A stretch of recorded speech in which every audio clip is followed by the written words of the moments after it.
Combien de fois Dieu t'a dit fais ceci, tu n'as pas fait, même dans sa parole. Nous sommes à l'église, il ne faut pas mentir à l'église. Est-ce que toi tu fais tout ce que la parole de Dieu demande? Donc, Dieu savait comme Dieu parlait à Job, de Job à Satan. Je connais mon serviteur, il est intègre, craignant Dieu.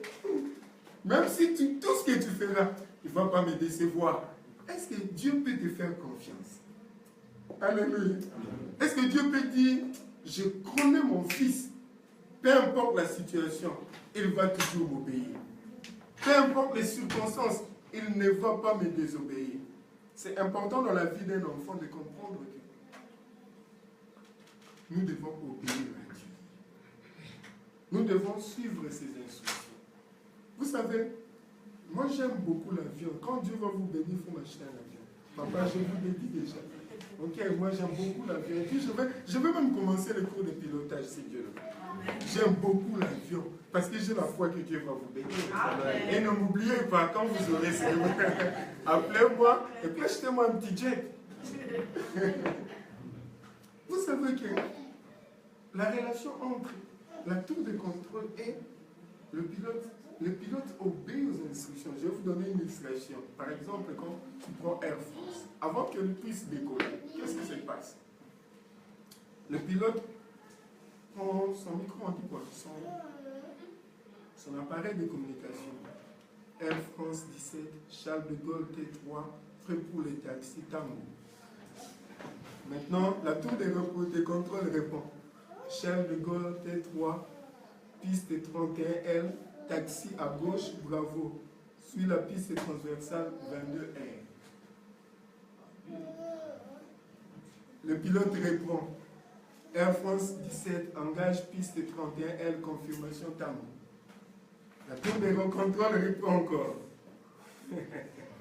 Charles de Gaulle, piste 31L, alignement et attente. Pilote répond encore. Charles de Gaulle T3, piste 31L. Vent 360 à 28, rafale à 33. Dégage pour décoller. Le pilote répond. Vous voyez la communication, la coopération. Air France 17, piste 31L, demande de dédouanement pour le décollage. La tour de contrôle répond. Charles de Gaulle T3, vous êtes le numéro 1 sur la piste. Autorisation pour le décollage, bon voyage. Le pilote répond. Air France 17, au revoir et merci. Wow. Qu'est-ce que je vais dire? Le pilote ne peut pas décoller sans avoir reçu la vanne. Amen. Ces gens-là ont passé plusieurs heures de pilotage dans l'entraînement. Ils ont passé des années dans le centre de formation. Ils ont tout ce qu'il faut pour voyager. Si c'était moi, je pouvais dire non, restez. Je connais, j'ai appris. Peut-être vous êtes là dans votre bureau, vous n'avez jamais piloté un avion. Et souvent, ceux qui pilotent des grands engins comme les 300, le Airbus, comment 380. Ce n'est pas des pilotes. Tu dois être un pilote expérimenté. Tu dois faire même la spécialisation de cet avion. Donc, comprenez, souvent, ce sont des vieux. Ils connaissent tout. Mais qu'est-ce que vous pensez? Pourquoi ils doivent obéir aux instructions? Parce qu'ils ne connaissent pas tout. S'ils décollent sans avoir obéi aux instructions de la tour de contrôle, les catastrophes les attendent. Alléluia. Parce qu'ils ne savent pas être les avions entrants. Ils ne savent pas qu'il y a des fois, il peut y avoir changement de la vitesse du vent. Ou soit il y a des oiseaux, il y a beaucoup de choses. Alors moi je pose toujours la question. Pourquoi nous pensons que nous pouvons désobéir à Dieu ici? Comprenez, quelqu'un comme Josué, Dieu lui dit, je serai avec toi comme j'ai été avec Moïse. Là où votre plan de pied foule, je vous le donne en possession.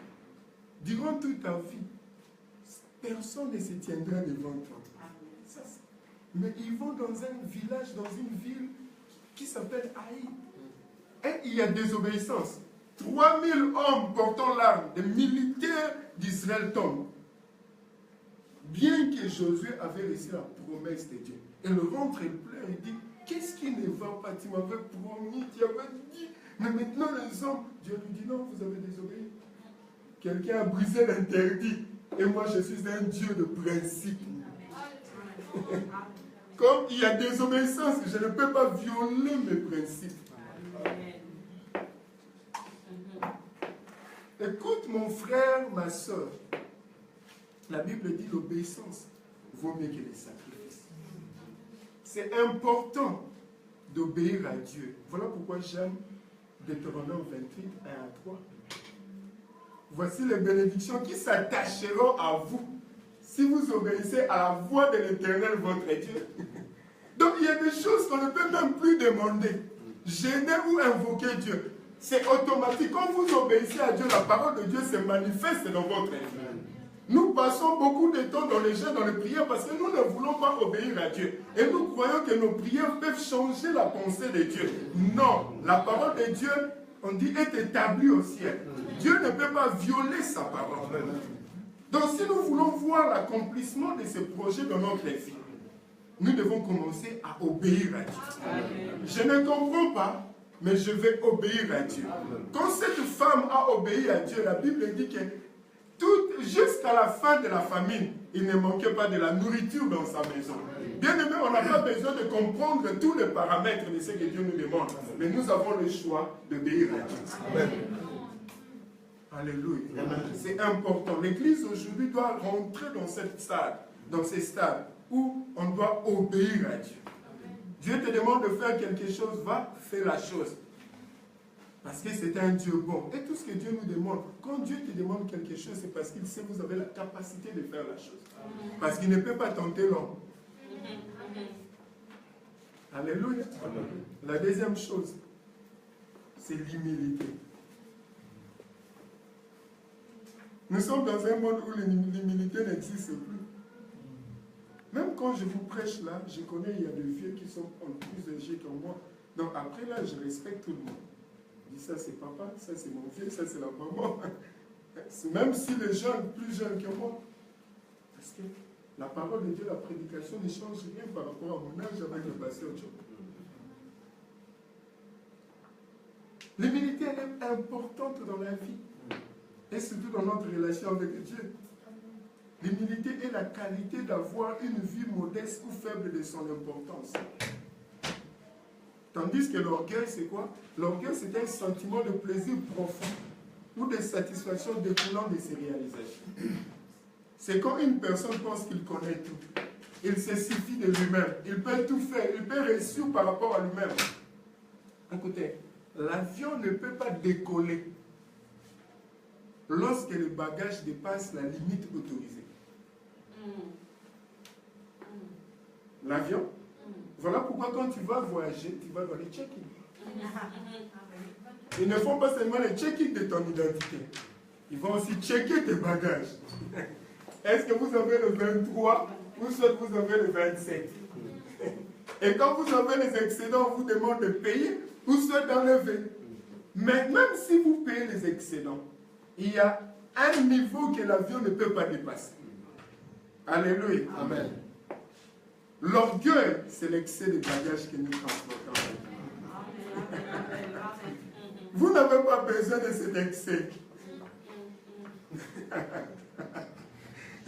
Mon pasteur est un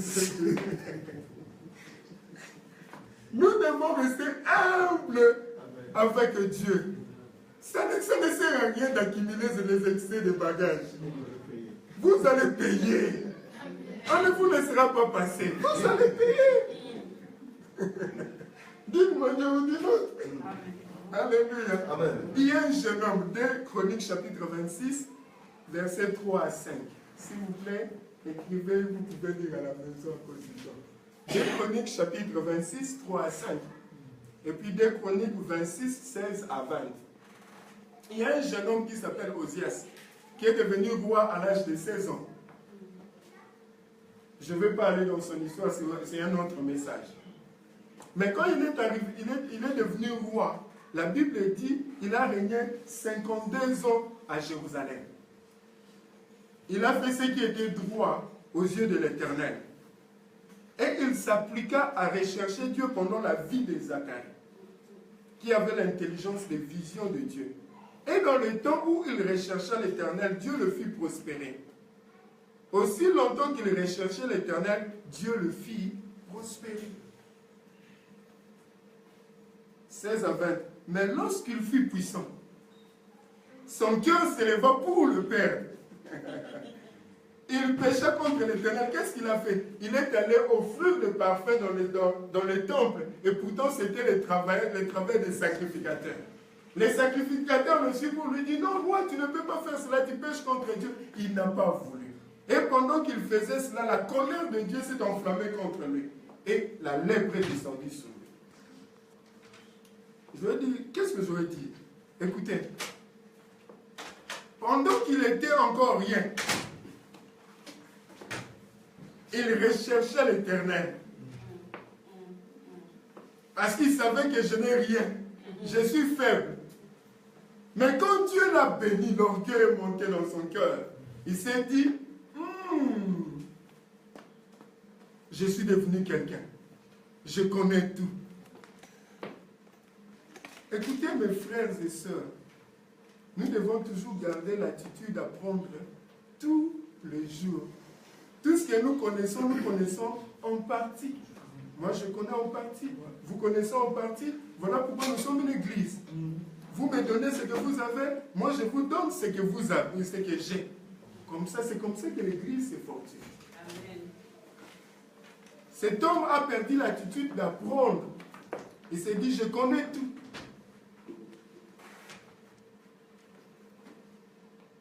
L'humilité est la clé de la grandeur. Vous n'êtes qu'un excellent enseignant si vous restez un grand étudiant. Je peux ajouter, vous ne pouvez écrire des livres seulement si vous êtes capable de lire d'autres livres. Amen. Le pasteur Jean-Baptiste, vous savez, je l'aime, c'est vraiment quelqu'un que j'aime beaucoup, qui me disait, Mapi, écoute, le jour où l'homme devient, l'homme, on dit comment en français, le jour où l'homme va refuser les enseignements, où l'homme va refuser d'apprendre, c'est le jour où l'homme meurt. Parce que l'homme doit évoluer. L'homme doit apprendre. Or, l'évolution a horreur de statique. Statique. Cet homme pensait qu'il est devenu grand. Il connaît tout. Il peut tout faire. Vous savez, j'ai rencontré des gens comme ça dans la vie. Quand il finit de prêcher, il t'appelle. Il dit, pasteur, tu vois, il fallait ajouter comme ça. Si tu avais fait ceci, ça allait être encore mieux. Dès que tu ouvres le verset, il dit, oh, je connais ce qu'il va prêcher. Mais moi, j'ai toujours dit, l'abondance ne nuit pas. Amen. Même si tu connais, apprends encore. Amen. Mais si tu ne veux pas apprendre, la répétition, même si nous ne connaissons pas son père, mais nous connaissons son mère. Et la mère, c'est la science. J'aime ça. J'aime sourire. Alléluia. Amen. Ah, on ne connaît pas son père. On connaît seulement sa maman. Peut-être que le vieux va nous dire où ce qui est passé. Alléluia. La connaissance est le lien entre toi et le progrès. C'est la connaissance qui t'avance. N'est-ce pas? Si vous restez illettré aujourd'hui, on ne peut pas vous donner un poste par rapport à quelqu'un qui a de la connaissance. C'est la connaissance qui nous avance. Alléluia. C'est important que nous puissions avoir cette attitude d'apprendre. Il a dit, je suis devenu grand, je n'ai besoin de personne. Je peux aller sacrifier moi-même. Je connais Dieu, ça fait 52 ans que je suis dans le trône. Je connais tous les rituels. Je connais tout ce que vous faites. Je connais ce qu'il faut faire. Je n'ai pas besoin de vous. Moi-même, je vais aller sacrifier. Quel orgueil. Moi, je prends l'exemple de Jésus. Il était Dieu dans la forme de l'homme. N'est-ce pas? La Bible dit toute la plénitude de Dieu habitait en lui. Mais cet homme, dit quelque chose il dit, je ne puis rien faire de moi-même. Jean 5,30. Je ne puis rien faire de moi-même, c'est seulement selon que j'entends. Je juge. Et mon jugement est juste parce que je ne cherche pas ma volonté, mais la volonté de celui qui m'a envoyé. Donc il dit, je ne peux rien faire. Tout ce que j'ai fait, c'est mon Père. Et si on allait dire, oh, ça c'est le fils à papa, il ne sait rien faire, il n'est pas indépendant. Il était humble pour dire que je ne suis pas seul. Ce que j'ai fait, il y a quelqu'un qui m'aide. Amen. Ce que j'ai fait, c'est parce que mon Père me dit de le faire. Voilà pourquoi mon jugement est correct. Nous devons comprendre que dans ce monde, on aura toujours besoin des autres. Tu n'es pas complet toi-même. Peu importe la révélation que vous avez, la connaissance que vous avez, l'onction que vous dégagez, l'argent que vous possédez, tu auras toujours besoin d'un autre. Alléluia.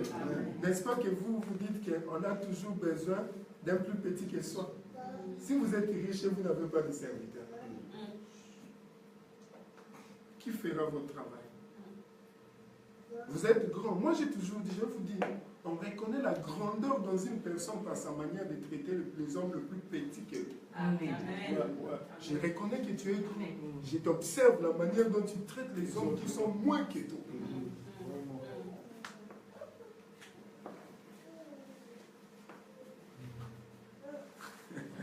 Donc, si je comprends, cet homme, cette femme, c'est une grande femme, je vais observer comment tu traites les hommes ou les femmes qui sont moins que toi. Faites attention de la manière dont tu traites les autres. Parce que nous ne connaissons pas ce que l'avenir réserve. Amen. Amen. La vie d'un homme est un mystère. Amen. Alléluia. Amen. Nous devons apprendre à donner la valeur, la considération à toute personne, qu'il soit riche ou pauvre, amen, grand ou petit, homme ou femme, chrétien ou païen. Parce que maintenant, là, nous ne respectons plus le païen. Parce qu'on se dit, ce sont des païens. Non, nous devons les respecter. Nous devons les considérer. Parce que Dieu les aime. Alléluia. Amen. C'est important. J'ai toujours dit, attention à la personne que tu ignores aujourd'hui. Parce qu'elle peut être ta main d'espoir pour demain. Amen. Et si tu la coupes aujourd'hui, qui deviendra en aide demain? Attention, tu peux ignorer une personne par rapport à son âge, mais peut-être qu'il sera ton Moïse demain. Amen. Parce que Dieu a utilisé Moïse quand il était vieux. Attention, peut-être que tu peux ignorer une personne parce qu'il est très jeune. Et s'il était ton Joseph? Tu peux l'ignorer parce que c'est une femme. Et si elle était ton Esther? Alléluia. Amen. C'est important dans la vie que nous puissions donner la valeur, la considération à chaque personne. Qu'il soit païen ou chrétien, petit ou grand, riche ou pauvre. C'est une personne que Dieu a créée. Je dois respecter cette personne. Alléluia. Amen. Moi, le Seigneur Jésus dit, je vous appelle aujourd'hui mes amis. La Bible dit que nous sommes ses co-héritiers. Est-ce que vous pensez ça, c'est vraiment juste? Pour moi, ce n'est pas juste. J'ai dit ça, c'est trop grand pour nous. Jésus a quel âge pour qu'il nous appelle ses amis? Quelle humilité! Qu'est-ce que nous avons fait pour que nous puissions hériter de son royaume? Mais c'est l'humilité de Jésus. Amen. Alléluia. Amen. Alors c'est important pour nous, bien-aimés dans le Seigneur, de rester humble. Amen. On n'a pas encore fini la course. Il ne faut pas juger les autres, condamner les autres. Nous tous nous sommes dans la marche. Quand l'autre tombe, ce n'est pas une opportunité pour que tu puisses l'enfoncer. C'est l'opportunité que tu puisses le relever. Quelqu'un m'a dit, ne condamne pas la personne qui s'est noyée dans la rivière dont tu n'as pas encore nagé. Tu ne connais pas la profondeur de cette rivière, bien que tu es expert en nage. Nous devons rester humbles. Osias pourrait être arrivé, mais vous avez vu comment il a fini sa vie, avec la lettre. Vous dites que la fin justifie les moyens. Et la Bible dit, Dieu résiste aux orgueilleux, Nous devons avoir l'humilité pendant notre séjour terrestre. C'est l'humilité pendant notre parcours dans le ministère. Amen. Parce qu'on n'a pas encore fini la course. Même Paul dit, je n'ai pas encore obtenu. Je cours. Alléluia. Amen. Je cours. Vous savez, il y a un crash, un accident avec Kenya Airways. Vous vous souvenez, il y a 2-3 ans, il y avait plusieurs morts. Vous savez, c'est la cause de l'accident. C'était le manque de l'humilité de la part du pilote. La tour de contrôle les a appelés. Il dit qu'il faut annuler le vol. Parce que le temps n'est pas bien. Vous savez ce que les pilotes lui ont dit?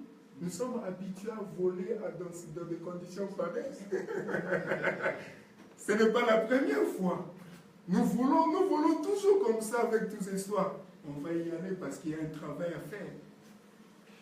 Et nous connaissons la suite. Il s'est dit, non, vous ne connaissez rien. Nous sommes des pilotes expérimentés. Nous avons fait les études. Vous ne pouvez pas nous dire, et ce n'est pas la première fois. Tous les contrôles disent, ok. Quand vous voulez voler, ils ont décollé. Après quelques temps, c'est fini. Bien aimé, Dieu sait résister aux orgueils. Je vis des hommes grands élevés tomber. Je vous dis la vérité. J'ai vu des gens qui accumulaient beaucoup d'argent. J'ai vu même des pasteurs qui commandaient des grands ensembles. J'ai vu des femmes, des hommes tomber que je ne pouvais pas. Parce que Dieu, quand tu es orgueilleux, va te résister. Donc, à chaque instant que toi tu fais quelque chose, il te résiste. À chaque pas, il te résiste. Quand tu tournes à gauche, il te résiste. À la fin, il veut te rendre petit pour que tu comprennes que tu n'es rien. Pour voir le projet de Dieu s'accomplir dans notre vie, bien que nous sommes importants, essentiels, nous devons avoir l'humilité. Voilà pourquoi la Bible dit, ayez en vous les sentiments qui étaient en Jésus-Christ. Lequel existant en forme de Dieu n'a point regardé comme une proie, arraché d'être égal avec Dieu, mais s'est dépouillé de lui-même en prenant une forme de serviteur et devenant semblable aux hommes et ayant paru comme un simple homme, il s'est humilié lui-même en se rendant obéissant jusqu'à la mort. Amen. Quelle sorte de mort? Comme un voleur, un bandit. Mais la Bible dit, même jusqu'à la mort de la croix, c'est pourquoi? Parce qu'il s'était humilié en obéissant à Dieu. Dieu l'a souverainement élevé. Alléluia. Et il lui a donné un nom qui est élevé au-dessus de tous les noms. Et à la mention de son nom, au ciel, sur la terre et sous la terre, tout genou fléchit. Amen. Et toute langue confesse qu'il est Seigneur à la droite de Dieu. Amen. Alléluia. Tu veux être élevé, il y a un secret, c'est l'humilité. Tu veux voir la gloire de Dieu, c'est un secret, c'est l'humilité. Tu veux voir tes enfants prospérer, il n'y a qu'un seul secret, c'est l'humilité. Parce que quand tu t'humilies, Dieu va t'élever. Dieu n'élève pas quelqu'un qui est déjà élevé. Il abaisse celui qui est élevé et il prend celui qui est en bas et il le fait élever. Alléluia. C'est important, bien aimé dans les Seigneurs, que nous puissions comprendre ces choses. Nous sommes dans un parcours avec Dieu, nous sommes dans le projet de Dieu. Nous devons obéir à Dieu parce que c'est lui le chef. Nous devons être humiliés, nous devons avoir l'humilité avec Dieu, avec les hommes. Alléluia. La dernière des choses, c'est la foi. Vous savez, la collaboration exige la confiance mutuelle. Voilà pourquoi la Bible dit que 2 personnes ne peuvent pas faire route ensemble s'ils sont d'accord. Il n'y a pas de véritable coopération si vous n'êtes pas en mesure de faire confiance à votre partenaire. Il y a tous les mariés ici, non? Il y a les mariés. Il y a les mariés. La chose qui bâtit le couple, c'est la confiance. N'est-ce pas, papa? Quand il n'y a pas de confiance, il n'y a plus de mariage. Vous avez confiance que votre femme ne vous trahira pas. Et maman a confiance que son mari ne les trahira pas. Quand il n'y a plus de confiance, il n'y a plus de mariage. Et c'est comme ça avec Dieu. Nous devons avoir la confiance. La confiance, c'est la foi. Alléluia. Amen. Parce que dans notre vie, dans notre parcours, nous allons connaître beaucoup de scénarios. Des événements que nous n'avons pas prévus. C'est comme le vol. Il y a des turbulences. Vous pouvez entrer dans une zone incontrôlée. Vous pouvez connaître des pannes. Vous devez appeler la tour de contrôle. Vous essayez d'arranger ça. Vous appelez la tour de contrôle, il y a une panne. C'est quoi? Ils vous disent, c'est quelle compagnie, c'est quel appareil? C'est Boeing. Ils vont appeler l'expert de Boeing. Boeing, nous avons un problème. Papa, qu'est-ce qu'il faut faire? L'expert de Boeing te dit ce qu'il faut faire. Mais qui vous met en liaison? C'est la tour de contrôle. Nous devons avoir la foi pour que nous puissions voir le projet de Dieu s'accomplir dans notre vie. Alléluia. Amen.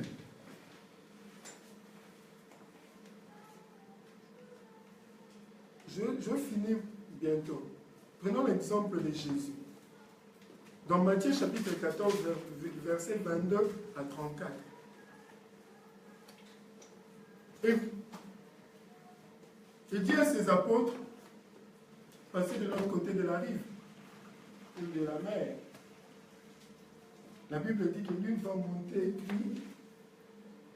Vous savez que les disciples n'étaient pas seulement ses disciples, mais ses partenaires aussi. N'est-ce pas? Et pendant qu'ils vont, Jésus monte à la montagne pour prier. Prier pour qui et pourquoi? Prier pour ses partenaires. Prier pour leur vie et pour leur ministère, n'est-ce pas? Mais quand ils entrent dans la barque, la Bible dit au milieu de la mer, les flots se sont levés, commençaient à s'abattre sur la barque. Et il y avait un vent contraire. Au milieu de la mer. Peut-être que quand vous êtes là, vous êtes au milieu de quelque chose. De votre relation avec Dieu, du projet avec Dieu que vous a dit, de la promesse que Dieu vous avait donnée. Et maintenant, je vois le vent qui est contraire. Et on se pose des questions.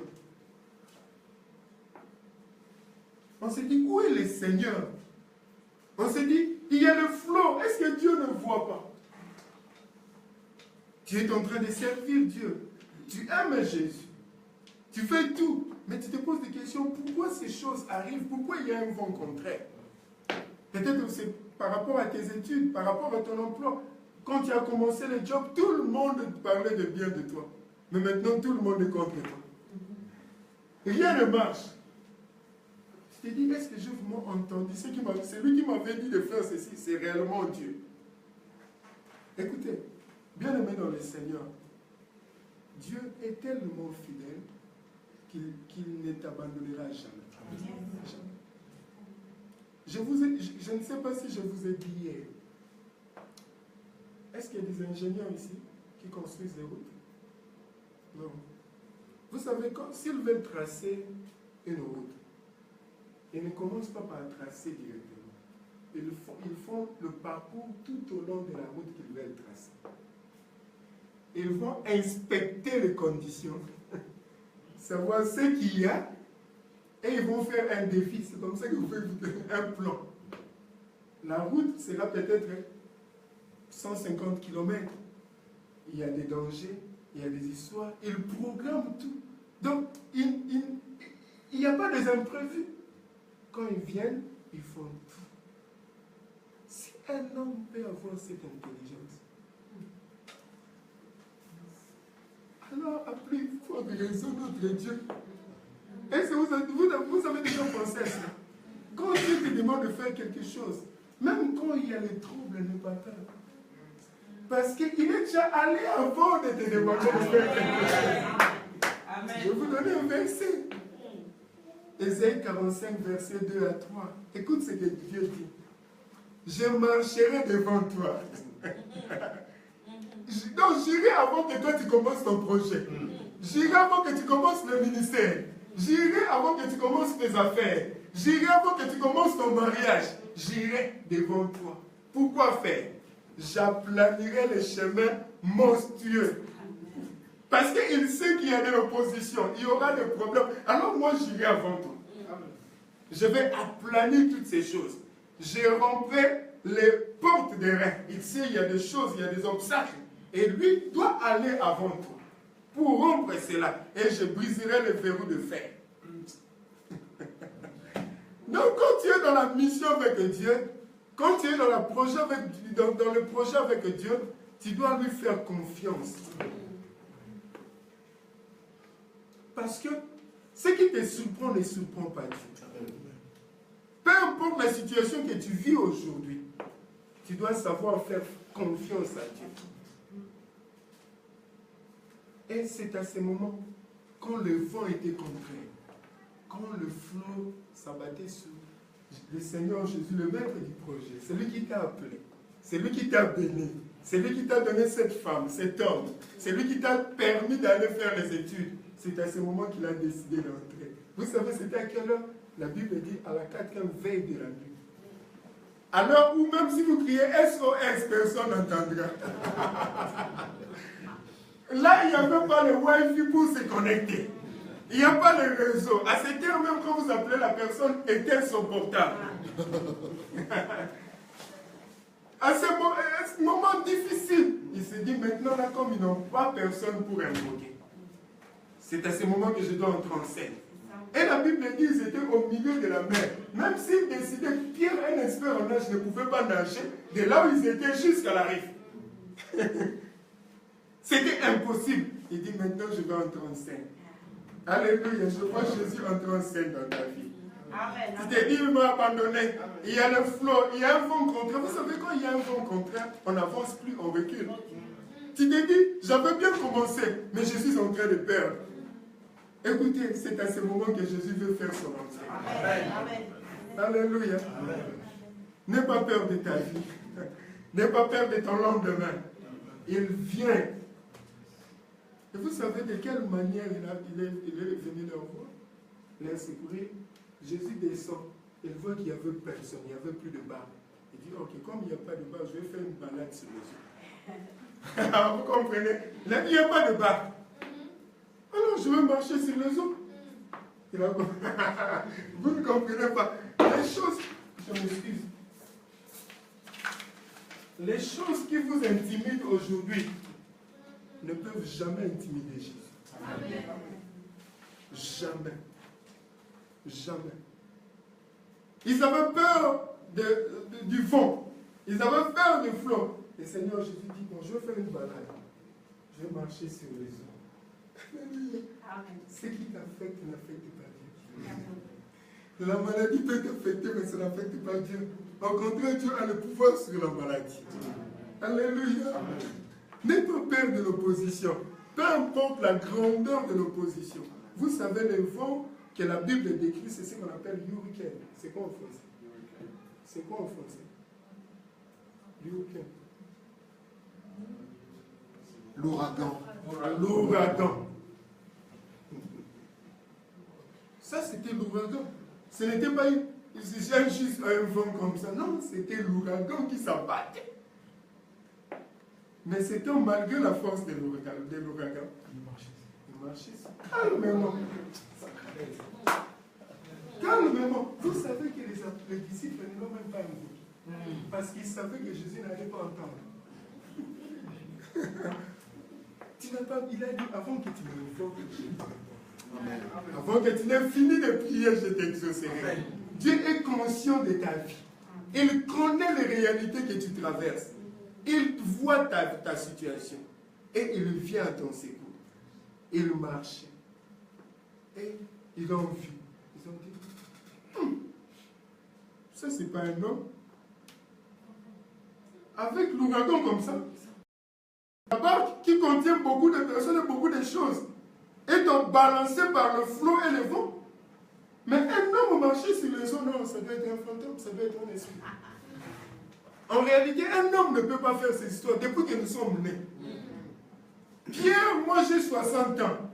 Je n'ai jamais vu en tant qu'expert de la pêche quelqu'un marcher sur les eaux dans ces conditions pareilles. Ça doit être un fantôme. Ils avaient peur. Bon, disons la vérité. Si c'était vous et moi, on n'allait pas avoir peur. C'est jeté dans l'eau. Hein? Hein? Vous savez, quand il y a terrorisme aux États-Unis avec le Twin Tower, il y a d'autres personnes qui sont mortes parce qu'ils ont sauté. Voilà. Alléluia. Mais vous et moi, un soir, on ne ment pas l'église entre eux. Qu'est-ce que vous allez faire? Vous n'avez jamais entendu Jésus marcher sur les hommes. Et vous voyez quelqu'un, qu'est-ce que vous allez faire? Si tu ne sautes pas, tu dirais, mes yeux m'ont trahi. Non, ça c'est pas un homme, c'est un fantôme, c'est un démon. Vous savez, quand on est dans les problèmes, on voit Jésus moins, on voit plus les démons. Je suis venu te dire, ne vois pas les démons.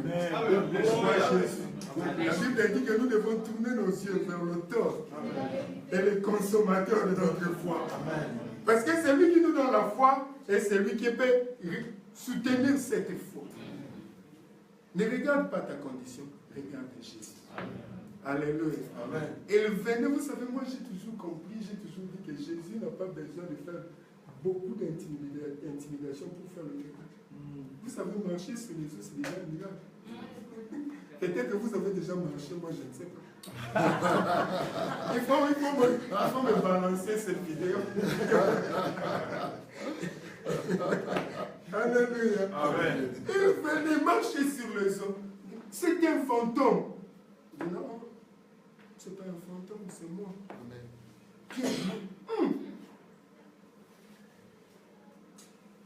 Moi, à mon âge ici, je n'ai jamais vu ces histoires. Et puis tu me dis que c'est toi. Si c'est toi, ordonne que je marche. Ça, c'est une autre prédication, je n'en trouve pas là-bas. Mais ce qui est sûr, que le monsieur avait marché quand même. Alléluia. Bien qu'il était tombé parce qu'il avait perdu la foi. Mais ce que j'aime Jésus, même quand on tombe, il nous prend la main et nous relève. Alléluia. Nous servons un Dieu bon, compatissant, miséricordieux. Il n'est pas comme l'homme. L'homme est prêt à juger, mais Dieu est lent à la. Moi, j'aime Jésus. Voilà pourquoi même si je fais du mal, je vais Seigneur, tu vois. Pourquoi j'ai péché? Je suis désolé. Je t'ai fait du mal. Pardonne-moi. Et s'il me dit je te pardonne, je m'en fous de ce que tu penses. Parce que si le boss me pardonne, je m'en fous. Écrivez dans les journaux, mettez dans les YouTube, je sais que j'ai la paix avec Dieu. Dieu donne. Alléluia. C'est important dans notre vie que nous puissions avoir cette confiance en Jésus. Imaginez-vous, parce que c'était ses partenaires, si les disciples mouraient, est-ce qu'on aurait pu parler de Pierre avec la conversion des 3000 âmes? S'ils mouraient tous, Jean, qui aurait pu nous donner le livre de la révélation? Il sait que tu es essentiel dans son projet. Il sait que tu es extrêmement important. Ce que Dieu te demande, c'est une chose, lui faire confiance. Fais-moi confiance, mon fils. Fais-moi confiance, ma fille. Je connais ce que je suis en train de faire. C'est moi qui te dis, va de l'autre côté de la rive. Je ne te laisserai pas et je ne t'abandonnerai pas. Nous devons faire confiance au Seigneur qui nous a appelés. Vous savez, dans les ministères, ça arrive des fois. Ce que nous appelons des contraintes ministérielles. Dieu vous a dit, je ferai ceci, mais vous retrouvez un moment où tout ce que Dieu avait dit ne se manifeste pas, mais vous voyez l'opposé de ce que Dieu avait dit. Est-ce que cela veut dire que Dieu est menteur? Non, Dieu n'est pas menteur. Mais il faut que l'opposition arrive pour que nous puissions voir la gloire de Dieu. Et Dieu permet ces choses pour que nous puissions découvrir son caractère, qu'il demeure fidèle. Alléluia. Amen. Quand vous êtes en partenariat avec Dieu, je m'excuse, vous êtes couvert. Vous avez plus que l'assurance vie. Alléluia. Amen. Vous savez, quand vous allez faire, vous avez tous des voitures, faire des assurances, est-ce que vous programmez les accidents? Non. Vous dites, je veux faire une assurance parce que je veux avoir... Non. Ces gens savent aussi que vous aurez des accidents. De toutes les manières, vous signez un contrat. Que ça soit ta faute, que ça ne soit pas ta faute. Quand vous avez ce qu'on appelle full compréhensible, c'est quoi ici en France? Tout risque. Que ça soit ta faute, que ça ne soit pas ta faute, ils vont toujours intervenir. Mais avec Dieu, c'est plus que tout risque. Alléluia. Vous avez sa couverture. Alléluia. Vous avez plus que l'assurance vie. Vous savez que dans ces projets, dans votre marche avec Dieu, tu n'es pas seul. Il est avec toi. Même si quelque chose arrive, il va toujours t'aider. David avait cette assurance. David a dit ceci. C'est lui qui m'a délivré de la patte de l'ours, de la griffe du lion, me délivrera de cet incirconcis. Alléluia. Ça, c'est la confiance qu'il a dit. Comme Dieu m'avait donné la victoire sur le lion et l'ours, il me donnera aussi la victoire devant Goliath. Parce que c'est lui qui m'a appelé. Le vol le plus sûr, le moyen de transport le plus sûr, vous savez que c'est l'avion. Ce n'est pas la voiture. Vous connaissez, ce n'est pas le train.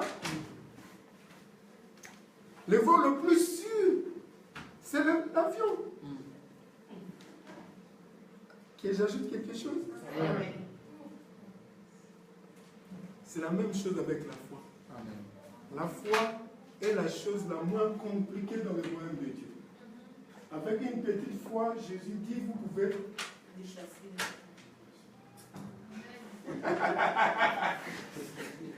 vous comprenez? L'avion, c'est le moyen de transport le plus sûr. La foi, la chose la moins compliquée, la plus sûre. Alors, vous n'avez pas besoin d'une grande foi. Il dit, même comme un grain de sénévé, vous pouvez faire quoi? Déplacer ce qui ne peut pas être déplacé. La foi est la seule chose qui vous connecte avec votre futur. Vous savez, quand l'avion est en l'air et il va atterrir, il recommence encore. L'appel dit, le pilote dit, Air France 17 demande d'autorisation d'atterrissage. La tour de contrôle répond, parce qu'il a vu un danger. Il dit, il y a un avion entrant niveau 50 000 feet pour la piste 18R, réduit la vitesse. Le pilote répond, Air France 17 approche exacte, il a réduit la vitesse.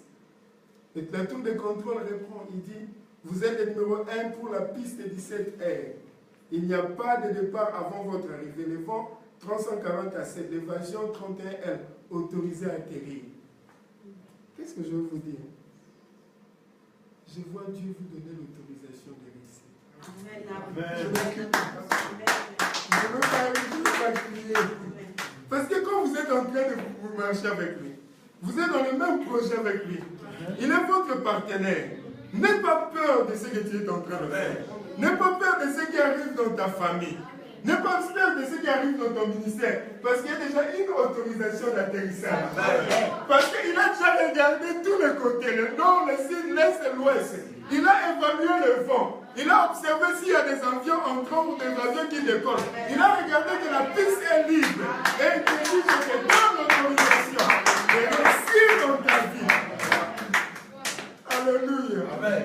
Ah, bien-aimé, je vous aime beaucoup. Ce que Dieu a promis, il est réalisé. Une seule chose, c'est confier en l'Éternel. Je voudrais que je puisse lire ceci pour Ésaïe 40, 30 à 31. Si nous pouvons lire. Est-ce que nous pouvons tous lire au même moment? S'il vous plaît, puis on va finir. J'ai pris beaucoup de votre temps. Depuis hier, vous êtes déjà fatigué de moi. Je vais vous laisser. Hein? Ésaïe 40, 30 à 31. Est-ce que nous sommes tous là? Amen. S'il vous plaît. Si vous êtes prêts comme ça, nous pouvons faire la lecture ensemble. Vous avez mon Dieu? Est-ce que ça va? Je peux commencer? Nous pouvons commencer. 1, 2, 3.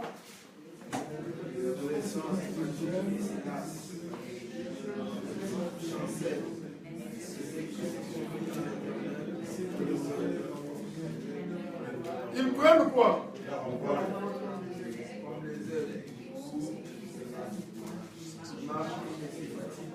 Amen. Quand on se confie en Dieu, on ne va pas se fatiguer. Les jeunes peuvent se fatiguer. Alléluia. Mais ceux qui se confient en l'Éternel renouvellent leur force.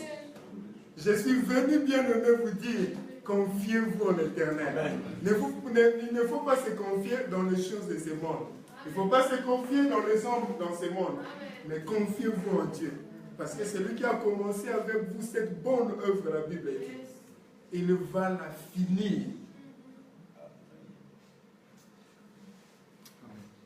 Paul dit, je suis persuadé. Ce n'est pas quelque chose qu'il était dans la confusion. Il dit, je suis persuadé, je suis convaincu que c'est Dieu qui a commencé cette bonne œuvre avec vous. La rendra complète. Tout ce que Dieu a dit, c'est tout ce que Dieu a commencé avec vous, connaîtra une fin heureuse. Amen. Étudiez la Bible. Il n'y a aucune personne que Dieu a marché avec, que Dieu n'a pas accompli sa parole. J'ai fini par le livre des Actes des Apôtres. C'est le seul livre après les 4 évangiles.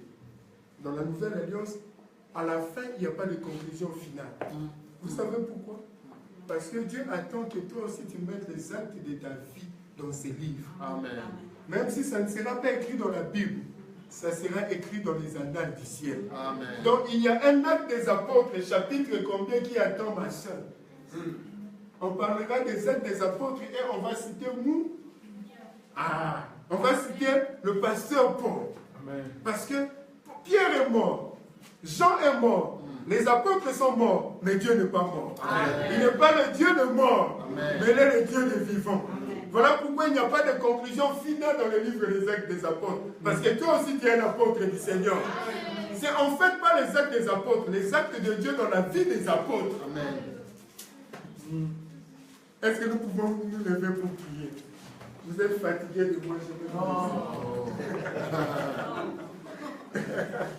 Ah, Jésus est merveilleux.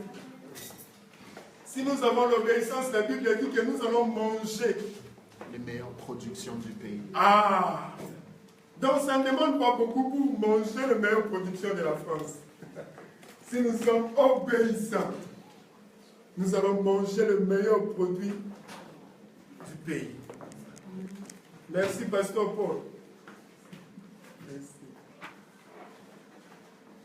Et si nous sommes humbles, notre élévation est garantie. Et si nous avons la foi en Dieu, nous verrons sa gloire. Parce qu'il est écrit, si tu crois, tu verras la gloire de Dieu. Donc nous ne sommes pas seuls dans cette œuvre. Nous avons le maître de cette œuvre qui s'appelle Jésus. Et il a dit, je bâtirai mon église.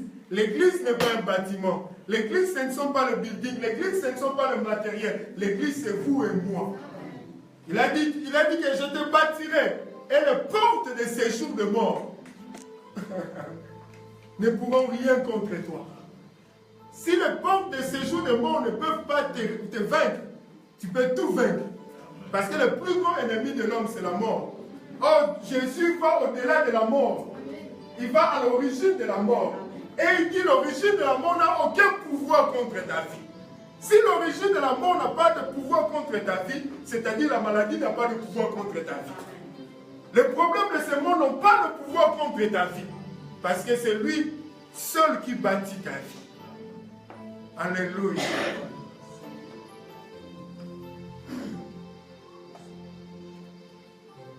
Nous avons commencé hier à 14h. À 18h. Aujourd'hui matin. Est-ce que Dieu t'a parlé? Est-ce que Dieu t'a dit même une chose? Est-ce que tu as un mot que tu as reçu de la part de l'Éternel? Même si tu n'as pas reçu 2 ou 3, est-ce qu'il y a un mot que tu peux dire, Seigneur, merci? Merci parce que tu m'as parlé. Merci parce que tu as parlé à ma vie, à ma situation. Tu as parlé à ma circonstance. Je sais que ta parole est la vérité. La Bible dit que tu envoies ta parole et ta parole est guérie.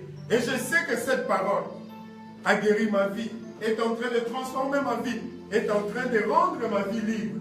Est-ce que nous pouvons bénir Dieu pour ces séminaires? Est-ce que nous pouvons dire, Seigneur, merci pour ces séminaires. Merci parce que tu nous as touchés. Merci parce que tu nous as visités. Merci parce que tu m'as parlé. Je sais que quelque chose est entré en moi. Quelque chose va changer dans ma vie. Je sais que ta parole ne peut pas rentrer en toi sans avoir accompli sa volonté. Je sais que tu as dit quelque chose. Tu l'accompliras dans ma vie.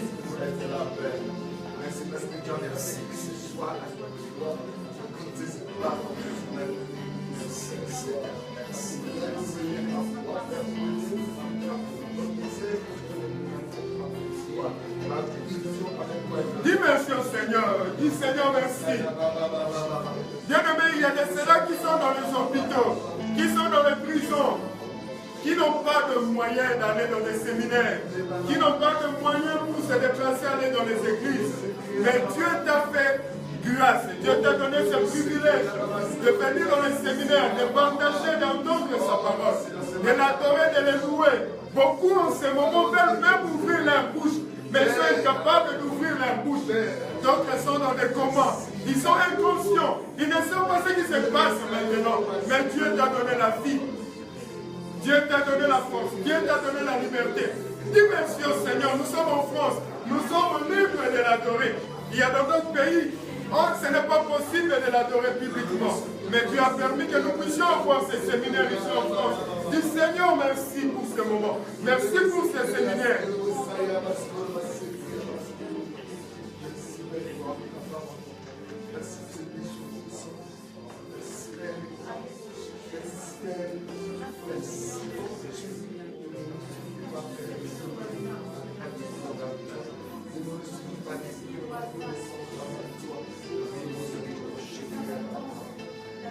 Amen. Je voudrais que nous puissions continuer dans cette attitude d'action de grâce. Nous allons dire merci au Seigneur. Tu dis Seigneur, ce n'était pas un hasard que je me suis retrouvé dans ces séminaires. Tu dirais Seigneur, ce n'est pas une coïncidence. Je sais que tu avais planifié cela. Si je suis en sérieux, si j'ai entendu cette parole, si j'ai assisté à ce séminaire, c'est parce que toi tu m'aimes. Parce que tu m'as appelé. Voilà pourquoi je te dis merci. Parce que je sais que tu fais toutes choses bonnes en son temps.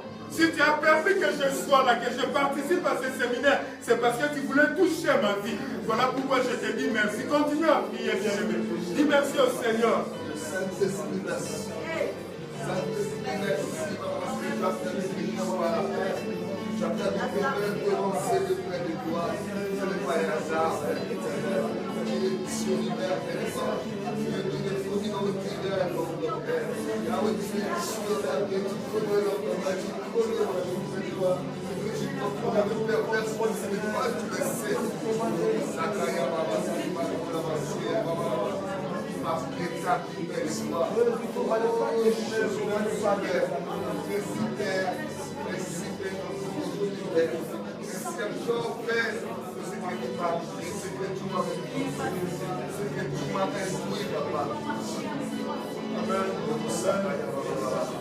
Amen. Je veux que nous continuions à prier, bien-aimés. Il a dit, ma maison sera pleine maison de prière. Nous allons prier. Nous allons dire, Seigneur, je voudrais faire comme Pierre. Je voudrais que ce séminaire soit un séminaire où je vais m'abandonner à toi. Je voudrais, Seigneur, plus me focaliser sur mes besoins. Je ne voudrais plus me focaliser sur ma bénédiction. Je ne voudrais plus me focaliser sur les choses de ce monde. Je voudrais qu'à partir de ce séminaire, que tu deviennes le centre de ma vie. Que tu deviennes la chose la plus importante de ma vie. Que tu deviennes ma priorité pour tout le reste de mes jours. Prions au nom de Jésus.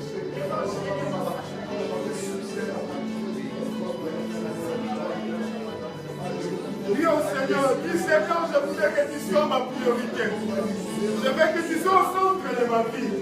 Que toi tu sois tout ce que mon cœur désire.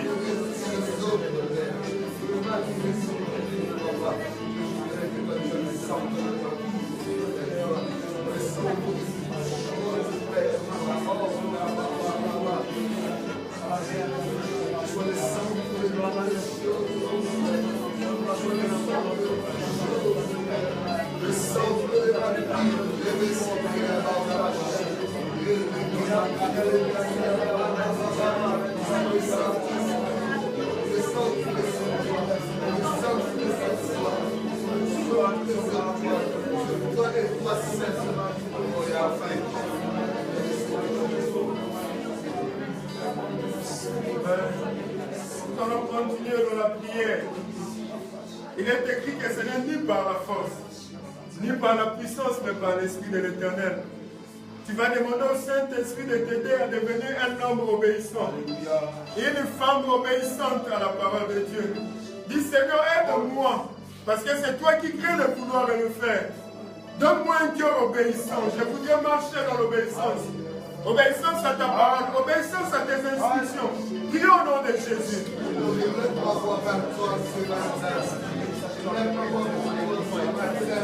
Demande au Seigneur de te donner un cœur obéissant.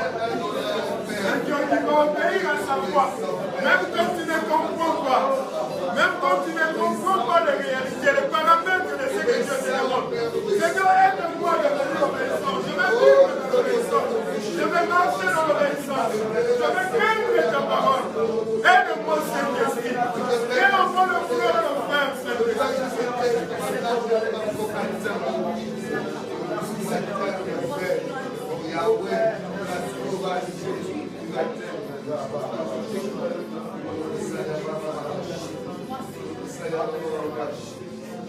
Continue à prier, demandons au Seigneur.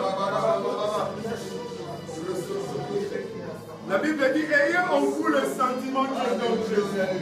Le sentiment d'humilité. Dis Seigneur, brise-moi. C'est ça ce que je voudrais que tu puisses dire. Seigneur, brise-moi. Comme la Bible dit que ceux qui se mangent, c'est de celui qui mange. Dis Seigneur, brise-moi. Fais de moi une femme humble, un homme humble. Brise l'orgueil qui est en moi. Je vais vivre dans l'humilité. Brise-moi, Seigneur, afin que l'humilité sorte de ma vie. Je vais marcher dans l'humilité. Au nom de Jésus. Il te donne le sentiment d'humilité. Le Seigneur, brise l'orgueil qui est en moi. Brise-moi, brise-moi, Jésus. Brise-moi, Jésus. Donne-moi le sentiment d'humilité. Je veux que je marche dans l'humilité.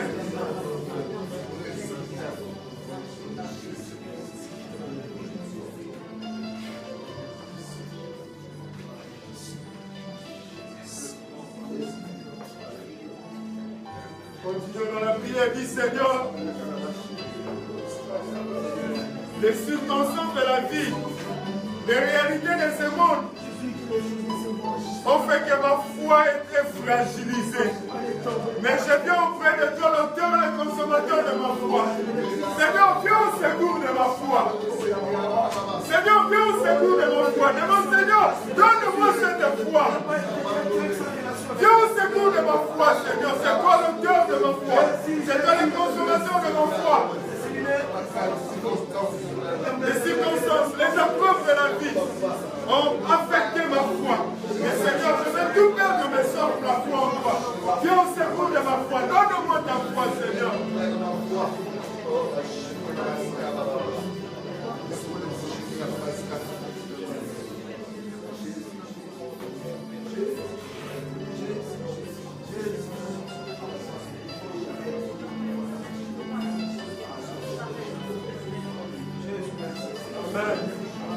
Amen.